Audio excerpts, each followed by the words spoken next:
What's the worst thing that has ever happened to you on a client call, like a consultation or a sales call? Ooh, yeah. I would say the worst thing is something that happened after a consultation. Okay. I had set my price. This is very early on in my business. I really had no idea what I was doing, even more than now. And I had fallen for, or sorry, I was really drinking the Kool-Aid of value pricing, right? Set your prices really high, so it's a little bit painful for them, so that they think it's valuable, so that you're getting what you're worth, that kind of thing. So I had done that, and I threw out some ridiculous number to this prospect, and they were like, "Okay, thanks, I'll let you know, goodbye." And so I and I like read the room. Right? I was like, "Ooh, that was like they were turned off by that price point." Okay, so I sent them a follow up email, and I was like, "But for you, I'll do it for this price." Oh no. And then they were like, "Nothing, silence." And then a little bit later, How soon after the call was that email? I don't remember. I really hope it wasn't the same day, but it could have been. I'd have to go look. And I did that like once more, I think, and then I Really? just gave up. Yeah, I mean, look. Like, did you lower the price again, or just Yeah, I mean, I reiterating was. the? So this is a great example of what not to do. I think it came across as super needy, as lack of confidence, as amateur hour. So yeah, I would say that's one of the worst things that's ever happened to me in the sales process. I'm sorry. And I did it to myself. It didn't happen to me. So many of our problems are self-inflicted, it turns out. It is true.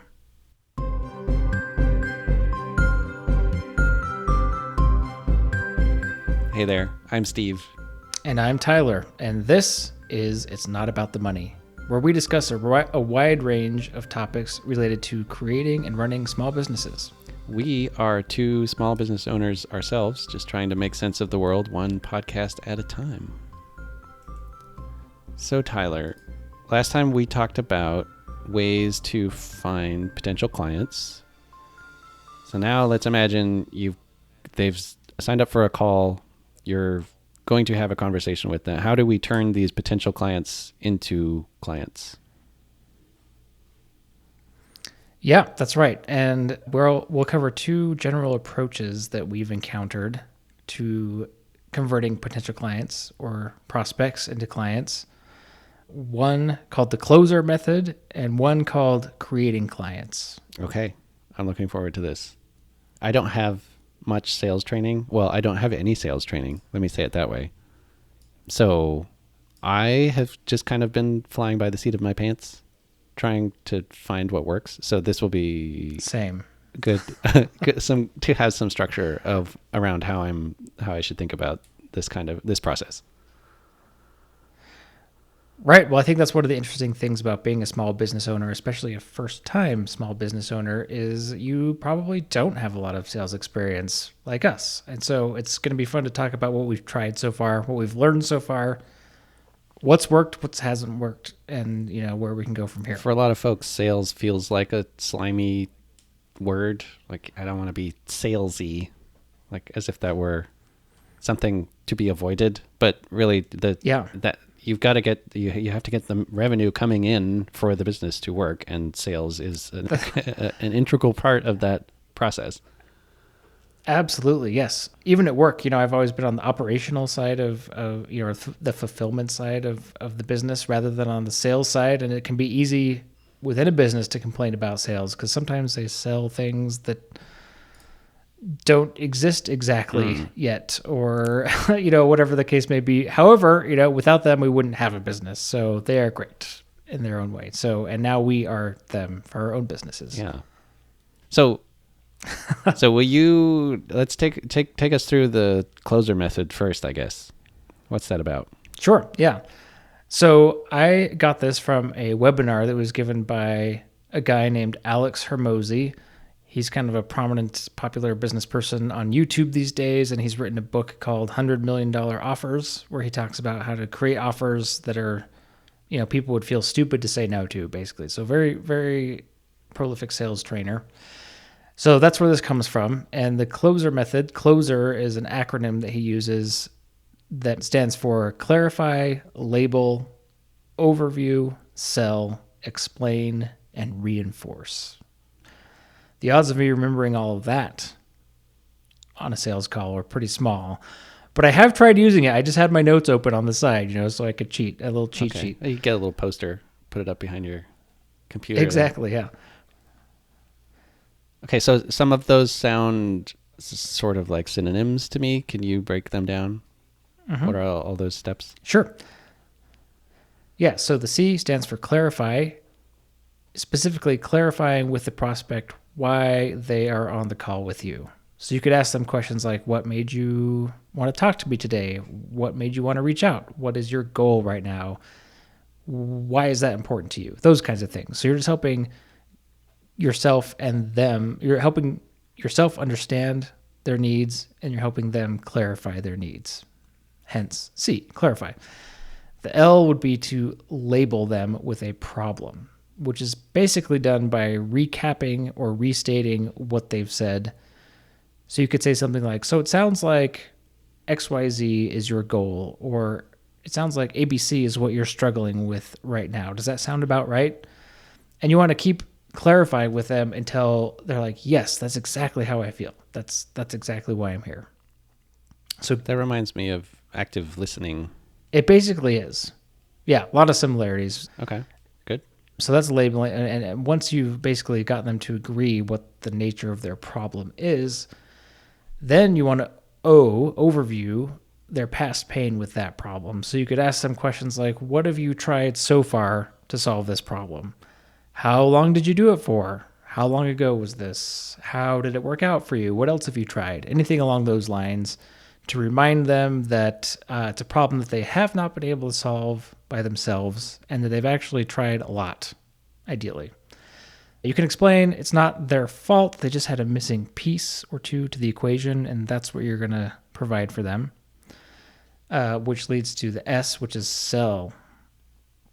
And so in this step, you would explain to them what your program is, what your service is, what your product is, and how it's going to alleviate the pain that they've experienced. And honestly, the how is much less important than them believing you that it will work. And so a little rule of thumb that Alex Hormozy talks about is he's like, just think of three things, three pillars to whatever it is that you're selling. You kind of make them up, they should be real. They should be part of what you're selling. But, and so when I did this for my coaching, I basically came up with, here's what I'm selling you. I'm selling you the system, the habits, and the encouragement that you need to be successful with your personal finances. Mm-hmm. The three pillars of my system, right? Or the three pillars of my offer. Okay, so that's S. And then E is for explain away their concerns, which for me is the hardest part. People have objections to reasons they don't want to buy what you're selling, whether it's the price, whether it's that's not really what I'm looking for anyway, etc. So explaining away the concerns has to do with overcoming those objections. And finally, R, once they've decided to buy from you, you want to reinforce their decision, help them feel like they've made a good choice by paying you money for your services. So that's kind of a basic outline of this particular sales framework. And I know I have relatives who work in sales. I've heard of a lot of different sales methodologies and this is only one of many, but I think they all share a lot of these common characteristics of finding out what the person needs, figuring out what their pain point is, and honestly kind of like making them feel that pain so that they have a desire for relief from that pain or solution that you're going to sell them, overcoming their objectives, and then reinforcing their decision. Okay. That makes sense so far. So it sounds like you haven't heard of this specific method, the closer method, before, but I'm curious, in your own experience with trying to close clients for your business, have you found yourself trying have you applied any of these principles in those conversations, or what has your experience been like so far? I would say yes. I have used a lot of these methods when I'm talking to a potential client, figuring out what their problem is that needs to be solved, going over what they have, maybe going over what they have tried. In the context of tax, it's more like what did you do last year, and what has changed this year that has necessitated you going out and looking for a tax pro. I don't do a whole lot of making them feel the pain of the problem, because by the time they have come to me, they already know that they need or want a tax pro, either because it's more complex than they want to deal with, or because they have questions that they don't know how to answer. Oh, that's interesting. So you don't find yourself selling the idea of tax prep. Like, they already are like, I want this. I just want to decide if you are the person. Yeah, that's more what it is. Like, everybody needs their taxes done, and you could do it yourself, or you can hire somebody to do it. And by the time they've come to me, they've more or less decided, I think I want to hire somebody, but it's figuring out, is this the right person? Do they have the skills in my particular kind of business? Do I like working with them? Are they going to be a good communicator? Can I trust them? Those kind of things. And that's more what I have to sell in the call. Like, obviously we're going to outline, yes, I will help you solve these problems. I have the technical knowledge to do that, but also I have to demonstrate to you that I'm a person that you would want to work with and that you can trust your financial information to. Yeah.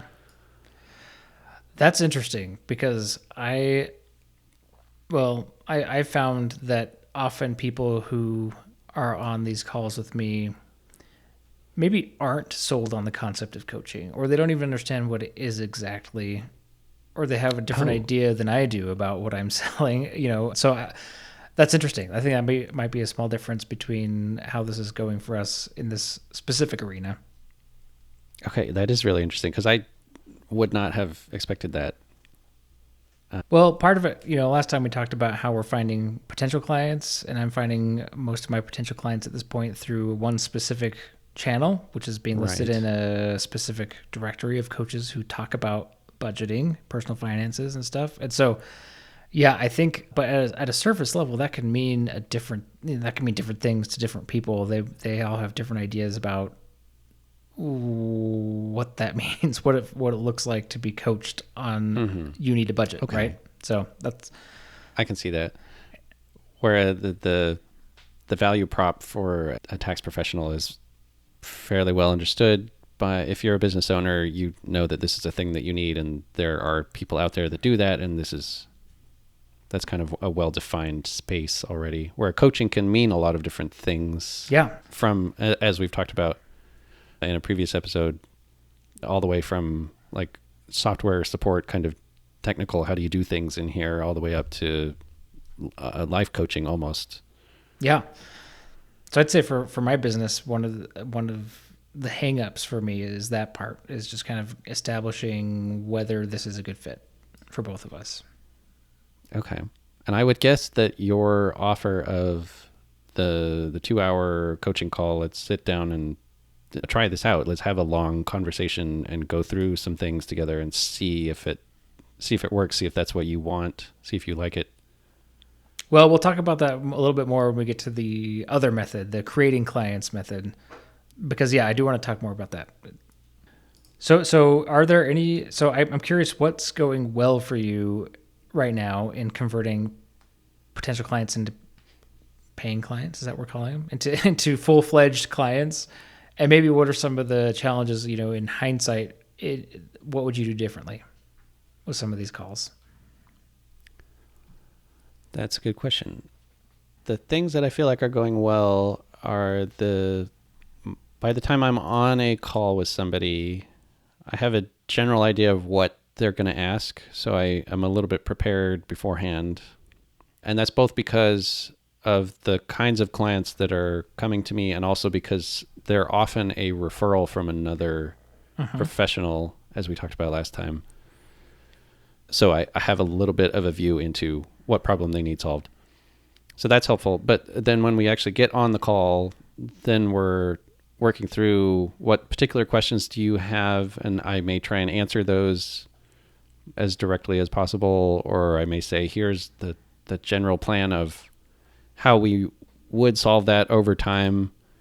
The implication being, if you retain me to help you with these things, that I'll be able to solve it for you this, and this way.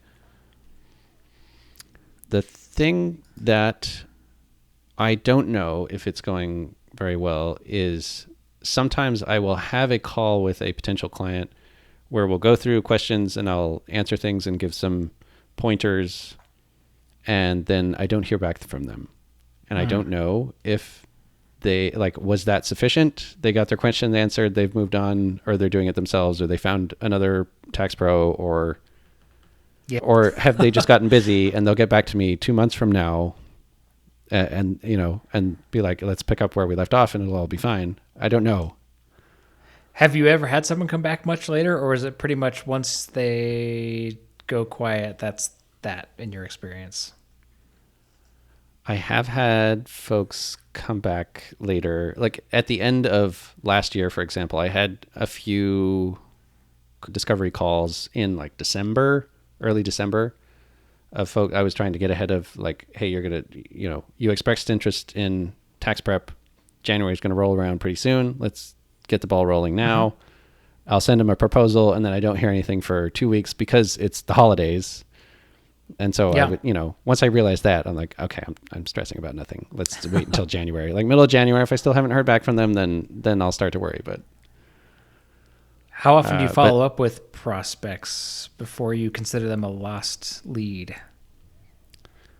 I will usually try at least twice to contact them again, whether that's so typically after the call, if they had some particular question and I said, I don't know, but I'll look that up and get back to you. I do like to have that kind of a thing so that I have an excuse to email them later that day or the next day to be like, just following up on this question. Here's the answer to whatever. Both because that, I think, builds trust with them of like, I was willing to say I didn't know the answer to a thing, but then I went out and found the answer for you and gave you a good explanation of it. But also then it gets me back into their inbox again. Yeah. So we'll have that one. And then maybe like, if I haven't heard back a week or two later, then I'll email again. And then maybe once more after that. I love that. In fact, it reminds me of an idea I've kind of been chewing on. And I'm going to find a line from the Prosperous Coach that I highlighted on that exact topic of what does a good follow-up look like? Okay. And I want to share this with you and see if you what you think of it. Do you agree? Do you disagree? What's your experience been like? So here's what the book says. Here's the line I mentioned from the Prosperous Coach about how to follow up. It says, if you haven't heard back, send a gift and a note. Don't even refer to working together. Contribute and serve. You don't need them. They need you. Behave accordingly. So it's an interesting, that's the idea I've been chewing on. I don't know if I 100% agree with the absolute terms in which it's laid out here, but that's something I've been trying to apply. So instead of emailing a prospect that I had a call with after a few days and saying like, hey, so did you want to pay me? Did you want to hire me? Do you want to sign up? Which is very tempting to do because like we had this amazing conversation. They seemed into it, but nothing's happening. So instead of doing that, I'll try to send them like a worksheet or a free PDF, that I've made to help a previous client. Just provide some kind of value, not even mention, hey, do you want to work together? Just kind of provide some kind of value. And like you said, get back in their inbox, get back in their thoughts, I guess you could say, remind them that we had that conversation. And above all else, to not appear needy because anything needy is creepy to the other person potentially. So, or, off-putting potentially. So anyway, that's just an idea I've been chewing on. I don't know. What do you think about that? I like that idea a lot. The philosophy that I like to have with potential clients and with networking and all these kinds of things is I want to be a helpful person. Like that's why I got into this business, is to help people, and in a particular way with my particular lens on things, but to help people. And so if I can get you an answer to your question, or if I can follow up, later, oh, by the way, I found this thing that can be helpful for your situation, whatever. I like that idea. I have a question. When they say send a gift, does that mean something specific in the book? The examples you gave were like a resource or a thing that they could use. I mean, I don't recall. I'd have to look back in the book in the context of that paragraph and see. But I mean, a lot of this book is written about very high ticket clients. So I don't know if they're referring to like a bottle of champagne or like, Okay. Maybe a book, actually one that I've thought about is I've actually done this more for existing clients than potential clients, but sending them a book in the mail if I have their address with a paragraph highlighted or something, a little note about, hey, this reminded me of you. I was just thinking about our conversation, something like that. That's delightful. Yeah. So it's limitless possibilities, right? Just be creative, I think. But for prospective clients, I haven't sent gifts. I've sent resources. I've sent, I remembered you were struggling with this. I just watched this cool YouTube video that covers this topic, stuff like that. Just trying to provide some kind of, useful, hope you're having a great day. Take care. Something like that. Okay. And I also like the idea of not using this interaction to appear needy or to be like, oh, hey, do you want to hire me, by the way? Right. I know we never closed that loop. Yep. Just circling back. Just circling back. As the emails say. Because I have sent many emails of this sort following up afterward and felt a little bit like, I don't want to be like salesy here. Well, back to that. I know it's term. Like we don't want to be salesy, but we do want to sell our services. So we do want to sell, yeah. And I think you and I, well, I don't know, I don't want to like put words in your mouth, but I think both you and I have potentially introverted tendencies in certain aspects of our lives. So I don't know. For me, this is hard. Like this is the hardest part. This kind of stuff. So right, because most of the actual work of being a tax pro is working with the number. It's just me and my computer. You know, perfect. And so it's really the networking events and the client calls and those things where I have to be out in front of the people. Well, I will say my experience with this closer method specifically, I mean, I'm in learning mode right now, right? So I watched the webinar and I'm going to go do this exactly. So I put the script up on my screen, the acronym, and I tried it with a few clients. And, I think there's a lot of great elements to it, regardless of what it is that you're selling. I found myself not being in love with it, though, with the feeling that it created in me of pressure. Because it seems to be a formula. If you just follow this formula, you will close the sale. And in real life, that's not how it works. I mean, I do believe that talented salespeople can have higher close rates because of their experience with these concepts. But it kind of drove me to look for alternate methods, I guess you could say, which is, how I found the Prosperous Coach contains an alternate method that's specifically geared towards people who are selling coaching services. And when I read it, it was like a revelation. It just resonated with me so deeply. And it kind of resolved some of the concerns that I had with more traditional sales methods. So if it's okay with you, I'd like to just kind of outline briefly what the method for closing sales, closing clients is that they talk about in the Prosperous Coach. Yeah, let's do it. And then we can see, what our thoughts are about that. So this is the second approach. We talked about the correct. Closer method. This is the other one now. Yes, which I suppose doesn't have a name. I'm calling it creating clients, which is a phrase that appears in the book. And in our last episode where we talked about how to find potential clients, there's like a lot of overlap with this actually. But when we're looking for clients, we're just trying to connect with people in natural ways in our everyday life and then inviting them to have a coaching conversation. So this part is what happens after they've accepted the invitation to have a coaching conversation with us, which is what they call in the book creating a client and then proposing that person become a paying client, creating a proposal. So this is like a coaching conversation. Yeah, this is not a sales call or a discovery call kind of a thing. Right. I think that if you were thinking of sales in a traditional sense, this would be you would call it a sales call or a discovery call. Oh, okay. But in this methodology, it's just going to be it's not going to be the closer method, right? There's not going to be a script. The goal is is the same, I suppose, and that you're trying to propose a solution to this person that they are willing to pay for and work with you, right? So that's the goal is the same, but the approach is totally different. Okay.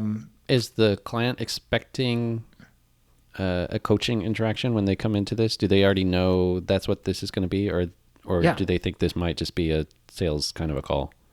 So I do everything in my power to make sure that the expectation is set that this is actual coaching. This is not a 15-minute consult. This is not a 30-minute discovery call.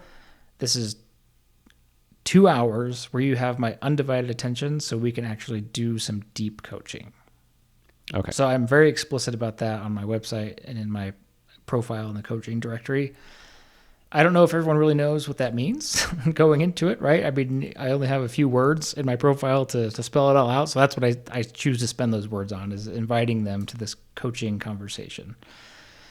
And instead of going through a script, like I said, like the closer method, basically the idea, there are similar elements, like finding out what they're struggling with, what they're, but that's not mandatory. It's just having a conversation with them and serving them so powerfully that they never forget that conversation for the rest of their life. That's the challenge, right? That's not easy to do in my experience, but that's the goal, because once they've experienced the power of coaching, it becomes a no-brainer for them to want to work with you more. And in the calls that I've had where I've tried this method and where it's gone relatively well, it's always them asking, okay, how do we do more of this? Which is crazy. I mean, it's like that's what I love about it. That's why it resonated with me so much, is it totally flipped the script for me being like, okay, and here's how it's going to work.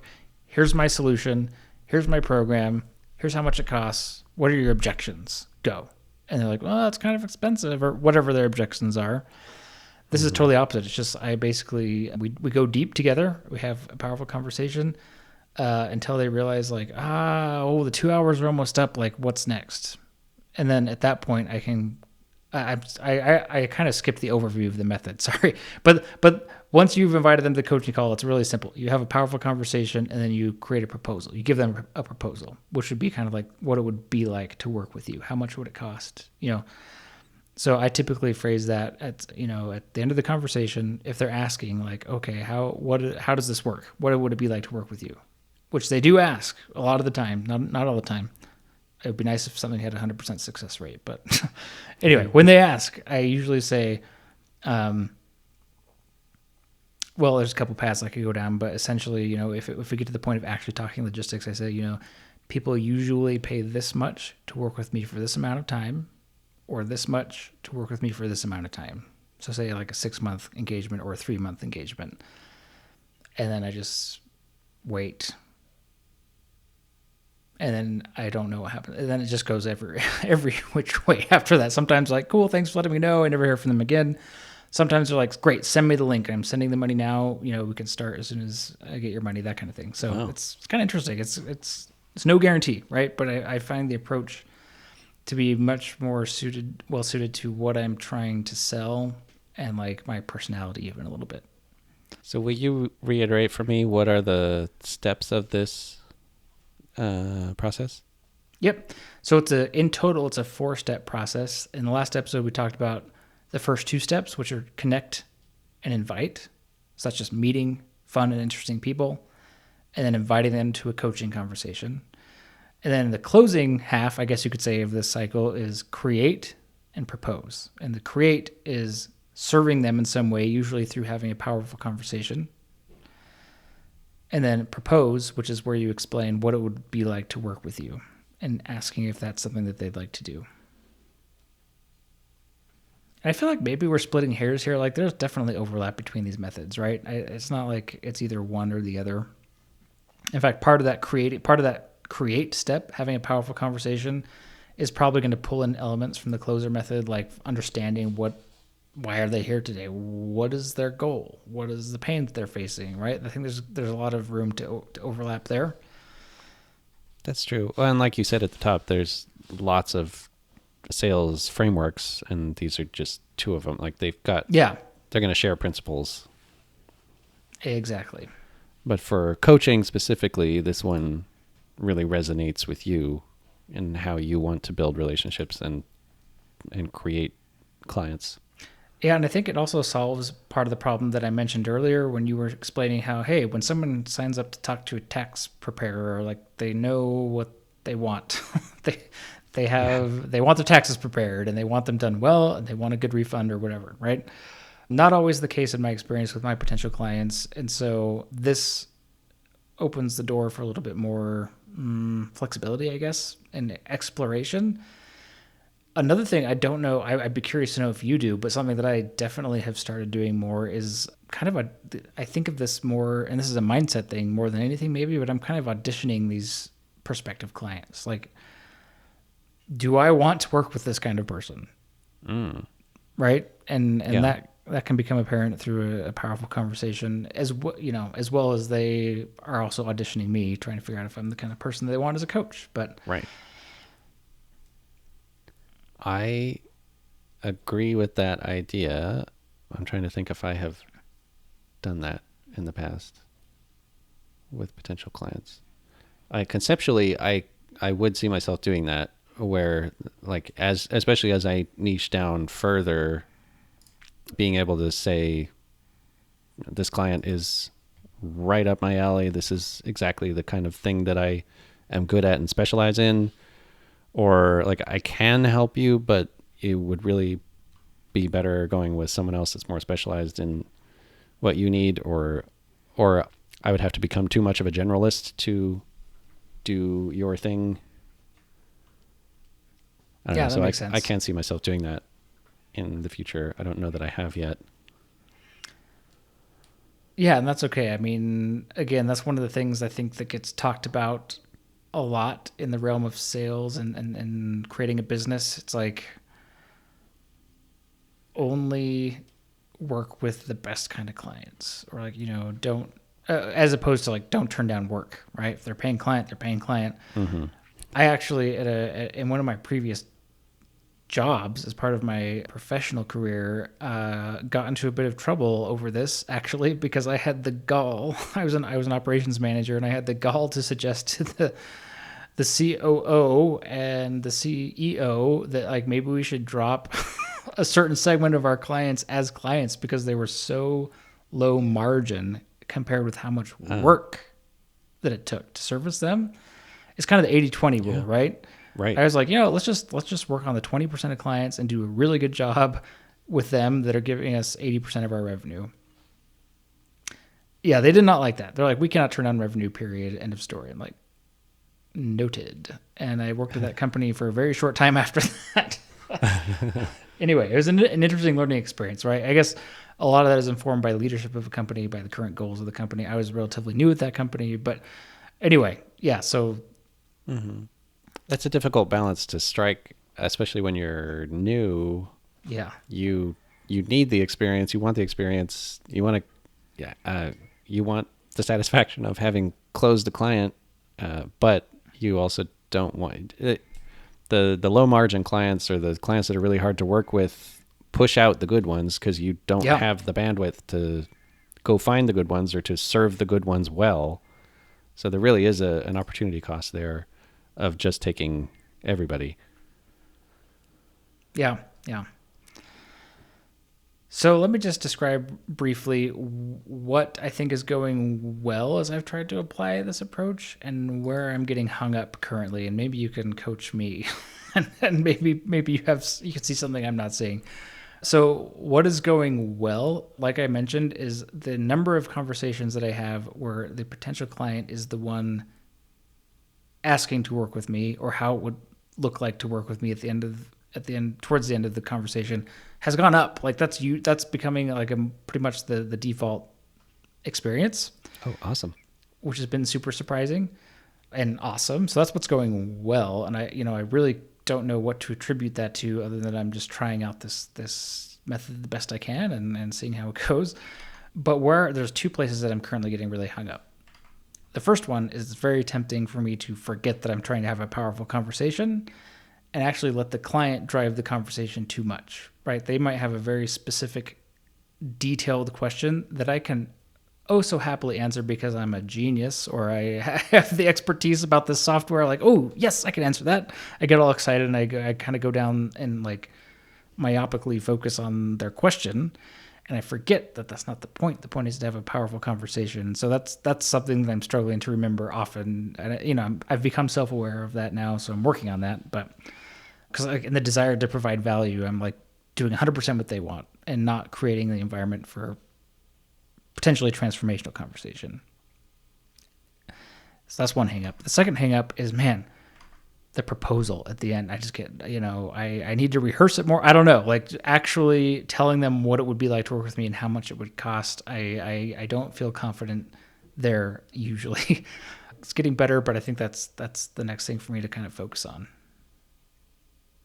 Okay, let me start with that second one, because I feel that same dread as well when we get to the part where I need to talk about pricing. And I, to be honest, often say I will send you a proposal after the call. Oh, yeah. And I don't even talk about pricing on the call. And that's more because I'm uncomfortable with it and not because I don't think it is a good fit for the call. Okay. Because I have had times where I was very comfortable with the price I was asking and I just said it on the call and they're like, yep, sounds great.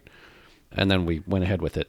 So I think that's all a mental thing on my side. If I can, when I'm at the point where I feel comfortable with the price I'm asking, that I can say it to their face on the call, that will be a better situation. Yeah. And that's part of my experimenting with pricing, and it's, it's still a little bit hodgepodge right now. So you think it's coming more from a place of discomfort or fear than because it's inappropriate? Right. That tendency to say, okay, cool, great call, I'll send you a proposal later. Yes, because the client often, like we've got to the end of the call and they have probably already decided, yes, I would or would not like to work with this person, and price may still play into that decision, but they want to know what the price is, what the engagement will look like at that point. So me chickening out and saying, well, you'll get an email about this, maybe doesn't serve. Well, are you closing any of those clients that you're emailing? Yeah, well, yes. Okay, so maybe it's okay. Working. And the proposal that I send afterward has a lot of detail in it, and it can go through like, here are the options. Often there will be a couple of options that they can pick. This one includes this, and this one also includes this extra thing, and so there's all that too. So there is some advantage there, but that's not to say that I couldn't describe that in broad strokes on the call, and then they also get the email later with the details. Yeah, no, that makes sense. I don't know. For you, is that kind of your experience as well of why you don't want to do the describing the engagement and the pricing is because you're uncomfortable with it, or is it something else? I think it is a little bit that. I mean, part of that discomfort just comes from lack of practice, which is slowly going away as I do this more and more often, right?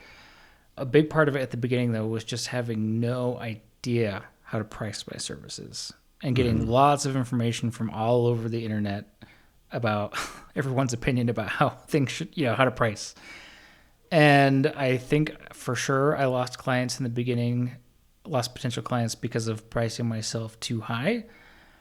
I don't know if I ever feel like I lost a client from pricing too low, but the other thing about coaching is like there's all kinds of different ways to sell it. And there's this concept of packages, which is basically just like, how many sessions am I going to sell you for this much money?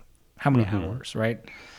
So I was experimenting with all kinds of different packages. And also I didn't have a lot of experience under my belt yet. So I didn't really have a concept of how many sessions it would take the average client to have the transformation that they were looking for, right? So I was basically just throwing a dart at a dartboard and iterating, which I suppose is where it's one way to do it. Somewhere. Yeah, it's one way to do it. Now, for recently I've had the same pricing for maybe a couple months now, and it's working well. Not saying it, again, nothing's 100% close rate or anything like that, but like it's, very few raised eyebrows, and people are agreeing to hire me at that rate. So I think I found a comfortable spot for now, where I want to stay until, such a time as I feel like I either want to increase my capacity or like do the supply and demand game, I guess, right? It's like, oh, do I have a waiting list? But we'll cross that bridge when I come to it, I guess. So long story short, yeah, I think it's just lack of experience, lack of understanding of the market that I'm slowly gaining over time. And then just like just general lack of confidence, right? Like I it's so funny because like I know this topic inside and out. I know the software really well. I'm confident in my ability to help people, but I just it's hard to believe sometimes that people would want to pay for it. So there's that element too. Mm-hmm. So I don't know. It's a mind game, I feel like, but.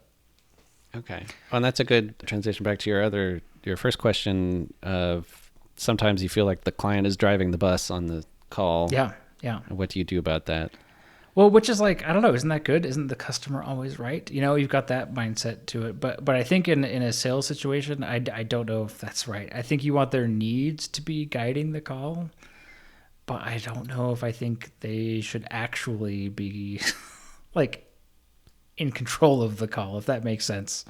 Yeah, I agree with that. Yeah. So, because you need to understand what it is that they're looking for and what their concerns are, but they also want to see you as an authority who can help them solve these problems. And if you're just taking the back seat, that's not going to go very far in conveying that image. So I guess to answer your question, I would go back to a positive experience that I've had with this. I think I mentioned on a previous episode where we had an episode about my epiphany that I didn't want to be technical support, right? That I really wanted to be a coach. And do higher level topics and go deeper with people. That call went really well. Like the call on which I had that epiphany went really well. And I think that I just need to kind of remember that going forward and explain to these people, potential clients, that is the value that I provide, not this other thing. And then see if that's interesting. And you know what? It's not going to be a good fit for everyone, right? Some people aren't going to want it. Right. Some people are like, just answer my question, please. I'm like, okay. And that's okay, because what's the point of working with a client that doesn't get you excited, that's not interesting? You know, I don't know. I feel good about that. That makes sense to me. Well, to sum up today, we've talked about a couple of sales methodologies, approaches, the closer method and the grading clients method, I guess, from the Prosperous Coach. Yep. And hopefully something of what we have said has been useful to you, the listener, in whatever your business is. Yeah. So far we've drawn heavily on our own experiences as small business owners. And we'd like to hear from you, our audience, what questions you have if you are currently running a small business, or if you're thinking about running a small business. Let us know your feedback. Have any of these topics so far resonated with you? What have we not covered yet that you would be interested in, etc.? Go ahead and send us an email. And the email address for that is hello@notaboutmoney.com. And thanks for joining us on this episode, and we'll talk to you next time on It's Not About the Money.